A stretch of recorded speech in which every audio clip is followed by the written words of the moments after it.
the best of the week on Relevant Radio. I'm delighted to have with me longtime friend of this radio program, a very prolific author, fellow Knight of the Holy Sepulchre, Dr. Matthew Bunson. Matthew, Doctor, good to have you back. It's good to have you here with me today. Great to be with you. How have you seen the meaning of patriotism change just over the past 50 years? I was just talking a few moments ago with those who were tuned in and listening about what it was like in 1976 when we celebrated our 200th birthday. You know, it was a great bicentennial year. I remember the quarters and all the other things that took place. How's the meaning of patriotism changed since that time? Yeah, I think in those intervening decades, and I'm old enough to remember 1976, and we can look back on those days and be quite struck by certain universal, I think you said something that was important. There were certain assumptions, there were baseline approaches to what it meant to be an American. And we recognize that historically there have been tragedies, there have been great failings. The question, for example, of slavery is one of the darkest and biggest failings and questions that we've had to deal with. But there was still an underlying assumption of the basic goodness of the country and the fact that certainly from an American standpoint, this is the most unique enterprise in world history. As I was mentioning, we have seen in those 5 decades now a slow transformation of the embrace of certain philosophies and ideologies. And we can name some of them, certainly in academic circles, and that they have found their way into so many of other institutions, including the media. I think that's a huge one. The arts, entertainment, various approaches to how we look at life, and even areas of economics. And it's also found its way into some significant or not insignificant aspects of American religion.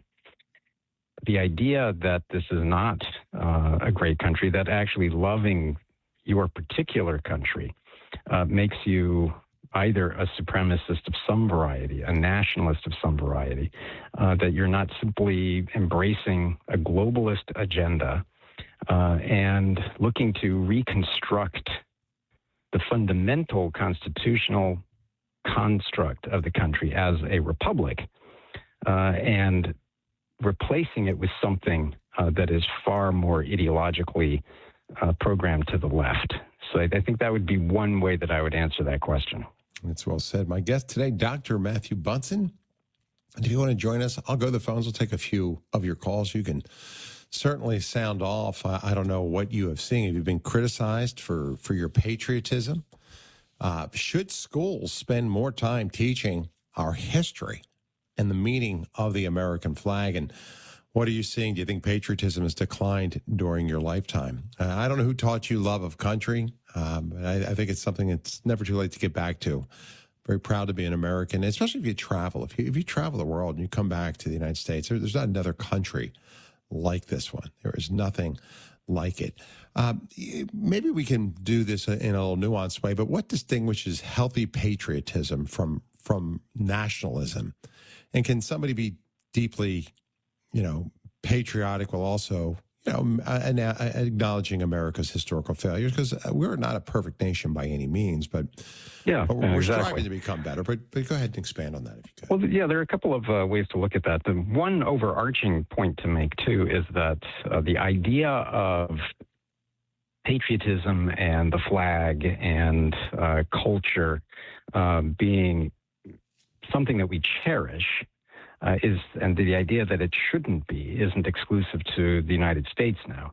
If you look at a number of countries, I can think of Canada, I can think of Great Britain, where in fact people are publicly discouraged from flying flags, that it could be deemed triggering, that it could be assumed to be a representation or a sign, a dog whistle to far right groups, or what they would be describing as homophobic, Islamophobic, or racist groups. So again, it's not unique to the United States. But in terms of a healthy patriotism, it's a recognition that we are, as citizens of a country, obligated to follow the laws of that country as they were established. And the fundamental constitutional structure of the United States is unique. It is really amazingly remarkable. Built as it was on certain, as the Declaration of Independence says, unalienable rights, endowed by our Creator. And that key word in the Declaration, that these rights are self-evident, that they can be assumed. And that takes us back to the heart of the question in many ways, the recognition of the role of the Creator, endowing us with certain unalienable rights, that we can use that term, natural law, that there are certain things that are created, that we then cherish those, having enshrined many of those principles in our Constitution. There are those who find that completely objectionable because they do not recognize first the Creator, and they do not recognize the unalienable rights of someone, because for them such rights ought to be disposed of, given or taken by the state. So we're talking about a really fundamentally different worldview that has taken hold in a lot of our institutions. Yeah. My guest today, Dr. Matthew Bunson. If you want to sound off, feel free to. 888-914-9149. We're taking a look at what it really means to love your country. Is patriotism just waving a flag on the 4th of July, or is it something much deeper?